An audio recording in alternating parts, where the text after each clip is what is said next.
The average Japanese household saves 17% of their income. Americans save 3. Both countries have Amazon Prime. Both have Instagram ads selling stuff you don't need.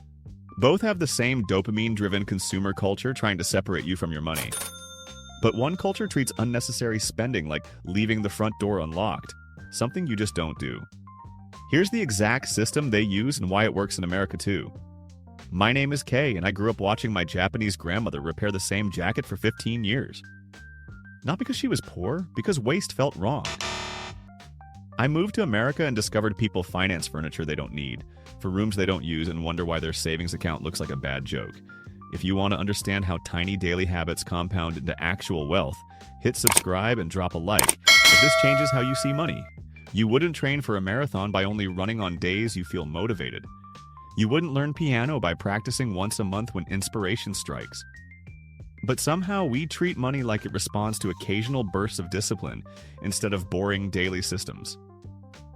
Japanese minimalism isn't about owning 3 shirts and meditating on a tatami mat. It's about building automatic behaviors that make wealth inevitable. Let me show you how. Module 1. The spending less than you earn principle. It's not what you think. Everyone knows you should spend less than you earn. Groundbreaking advice. Thank you, Captain Obvious. But here's what Americans miss. It's not about tracking every dollar or cutting out coffee. Japanese people create friction before money leaves their wallet. In Japan, my mother would take cash out once a week. That's it. Physical money. When it's gone, you feel it. You see the empty wallet. Your brain registers loss. Americans tap a card 17 times a day and the brain thinks you're playing a video game. No pain, no awareness, just vibes and hoping the bank account holds up. This is loss aversion psychology working against you. When spending feels abstract, your brain doesn't protect you from it. Here's the action. Use cash for discretionary spending. 1 month. Groceries go on the card fine. But coffee, takeout, impulse Amazon orders? Physical money. You'll cut spending by 15 to 20% without trying because your brain will suddenly care about parting with it. Module 2. Every penny counts, and compound interest proves it. Japanese culture has this deep respect for small amounts. A 100 yen coin, about 75 cents, gets treated like it matters because over time it does. Americans have this weird thing where saving $50 feels pointless, but spending $50 17 times a month feels fine. The math doesn't math. Let me make this concrete. Save $50 a week, that's $2,600 a year. Put it in a basic index fund averaging 7% after inflation. In 20 years, that's $113,000. From money you wouldn't have missed. That's not retire early money, but it's quit a bad job money. Walk away from toxic situations money. Your brain stops operating in survival mode money. But here's where most people fail. They think about saving in huge chunks. I need to save $10,000 this year. Brain sees that number and shuts down. Too big. Too hard.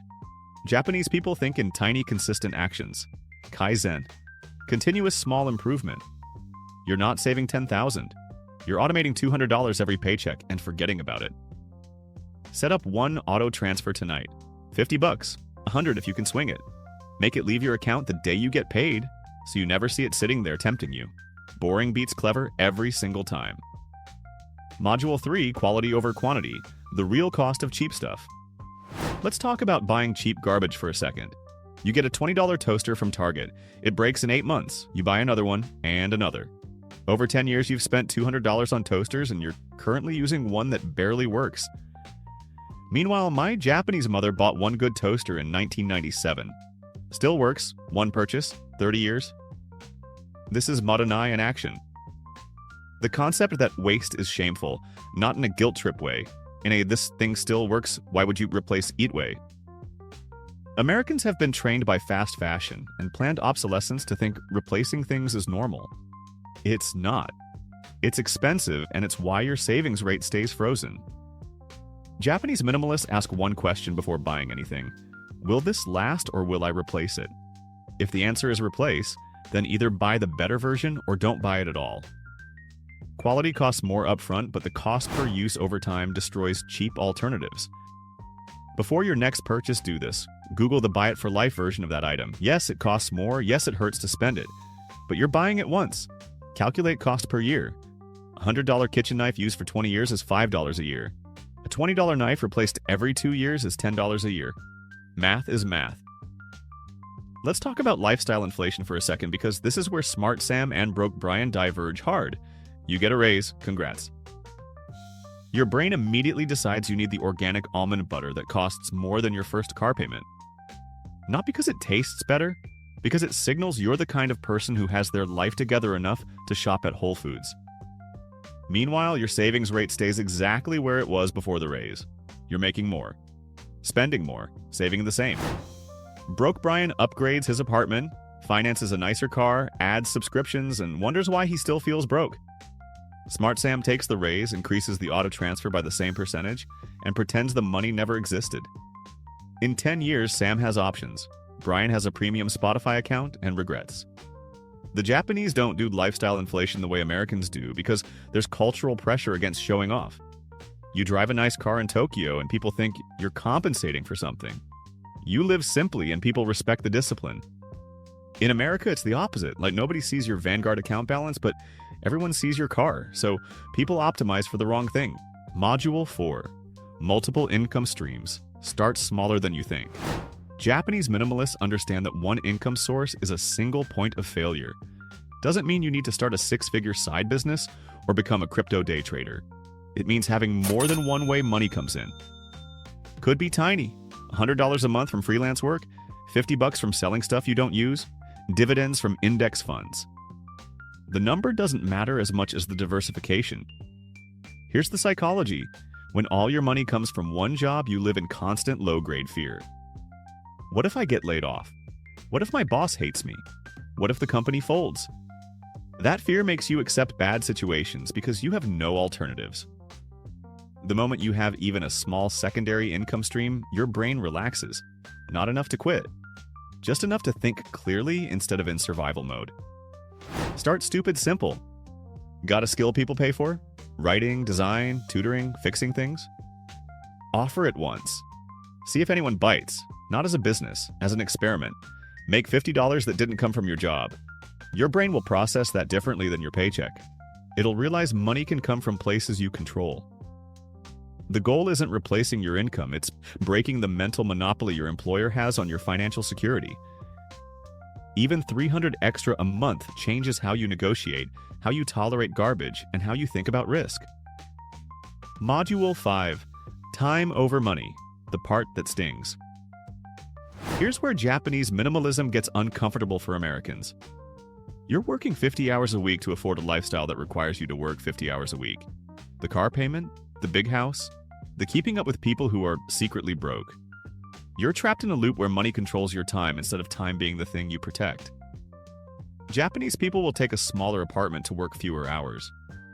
Americans will finance a bigger house and work overtime to afford it. Both are choices. Only one leads to freedom. My Japanese grandmother would look at the average American's possessions and ask one question. Does this own you or do you own it? If you're working extra hours to afford your lifestyle, the stuff owns you. That's not wealth. That's a fancy prison where the bars are made of monthly payments. The goal isn't to have nothing. It's to spend so far below your means that your time becomes yours again. Here's the gut check question. If you lost your job tomorrow, how long until you panic? If the answer is immediately, you don't have a financial problem. You have a freedom problem. Japanese minimalism solves this by making expenses so low that 6 months of savings covers a year of living. You're not depriving yourself, you're buying time. Cut one recurring expense this week, not the one you love, the one you forgot you had. Subscription service you don't use, upgraded phone plan with features you never touch, gym membership for a gym you visit twice a year, cancel it. Redirect that money to savings. Feel what it's like to own a little more of your time. Module 6. Conscious consumption, making every purchase hurt a little. In Japan, we have Kakeibo. It's a handwritten budget journal that's been around for over 100 years. Not an app, not a spreadsheet, pen and paper. Why? Because writing forces you to feel the money leaving. Your hand moves, your brain engages. You see your spending patterns in a way auto-categorized apps never reveal. Americans use Mint or YNAB and still overspend because there's no friction. The app does the work. Your brain coasts. Tapping through categories doesn't trigger the same awareness as writing, "I spent $43 on DoorDash again, and I'm not even sure what I ordered." Here's what happens when you manually track spending for 1 week. You discover ghost expenses, stuff you buy on autopilot without noticing. The daily coffee that costs $1,400 a year.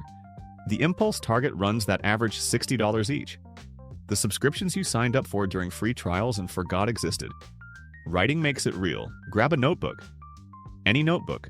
Write down every purchase for 7 days. Not forever, just 1 week. Don't judge yourself. Don't try to change behavior yet. Just observe. You'll see patterns you've been blind to. This isn't about being Japanese. It's about making your brain register what your hands are doing. The goal isn't perfect tracking or militant budgeting. It's awareness.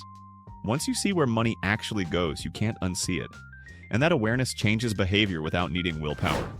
Let me show you 2 examples. Smart Sam saves 15 to 20%, uses cash for discretionary spending, and writes down purchases once a week. Buys quality items once and repairs what breaks. Has 3 income sources even if 2 are tiny. Keeps rent plus transport under 50% of take-home. In 10 years, Sam has $80,000 in investments and 0 credit card debt. Broke Brian saves 6% when he remembers, finances everything at 19% APR, and wonders where money goes. Replaces cheap stuff constantly because it breaks constantly. 1 income source and constant fear of losing it. Upgraded his lifestyle with every raise and his savings rate stayed flat. In 10 years, Brian has payments, stress, and a Reddit post about how the system is rigged. Sam didn't get lucky. Sam just created friction before spending and automated the boring stuff. Brian optimized for looking successful. Sam optimized for being secure. Both are choices. Only one compounds. I know what you're thinking. Japanese people have different social pressures, smaller apartments, less car dependency. You can't just copy-paste Tokyo to Texas. Fair point. But the psychology is universal. Create friction before spending. Automate savings. Respect what you have. Track where money goes. None of that requires living in Japan or eating rice for every meal. You don't need a 500 square foot apartment to practice minimalism. You just need to stop filling your space with stuff you bought to feel productive. You don't need to take the train everywhere. You just need to stop financing trucks that cost more than your rent. The principle isn't Japanese minimalism, it's American solvency. Start with 1 habit. Cash for discretionary spending. Manual tracking for 1 week. Automating savings. Quality over cheap replacements. Pick one. Try it for 30 days. If it doesn't work, you lost nothing. If it does, you just found a system that builds wealth without requiring you to become someone you're not. Remember that comparison at the start? Japan saves 17%. America saves 3%. That gap isn't genetics or culture or some mystical Eastern discipline. It's tiny habits repeated until they're automatic. Friction before spending. Respect for small amounts. Quality over quantity. Multiple income streams. Time as the ultimate resource. You can adopt these tonight without reading kanji or moving to Tokyo. Grab a notebook. Write down what you spend this week. Set up 1 auto transfer. Use cash for takeout and coffee. Buy 1 quality item instead of 3 cheap versions. Start small, stay consistent. Become the person who respects money instead of fearing it. If this helped you see money differently, subscribe for more Japanese principles that work in America, and drop a like if you're ready to stop being broke Brian.